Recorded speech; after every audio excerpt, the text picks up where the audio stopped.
வருஷத்துக்கு முன்னாடி நடந்த செய்தியை சொல்லல. பலஸ்தீன்ல நேத்து நடக்கிற விஷயத்தான் சொல்றேன்.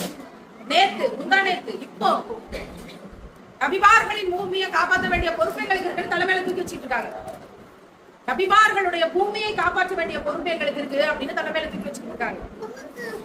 குண்டு போட்டாங்கன்னா பச்சை பிள்ளைகள்லாம் அந்தரத்துல பறந்து தலை வெடிக்கணும். ஒரு தாய் எழுதுறா, இன்னும் 10 நிமிஷத்துல இந்த காசாவோட நிலைமை முடிவடைச்சிடலாம், என்னோட பிள்ளை இப்பதான் நான் அடக்கிட்டு வரேன், தலை இல்லாத என் பிள்ளையை அடைச்சிட்டு வந்து. அவளும் தாய் தான், அவளும் பிள்ளையை பெற்றிருக்கோம். நமக்கு இருக்கிற அதே பிள்ளை பசங்க தான் அவளுக்கும், அது எந்த குறையும் இல்லை.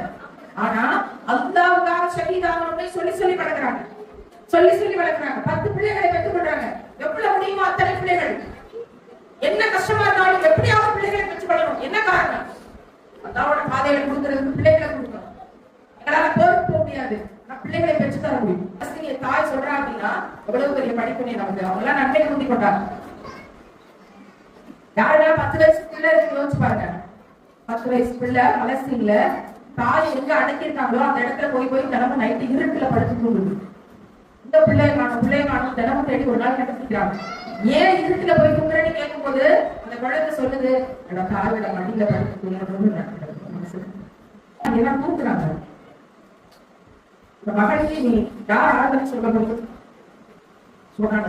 நேரடியாக அந்த குழந்தைகளுக்கு உதவி செய்யணும். நம்ம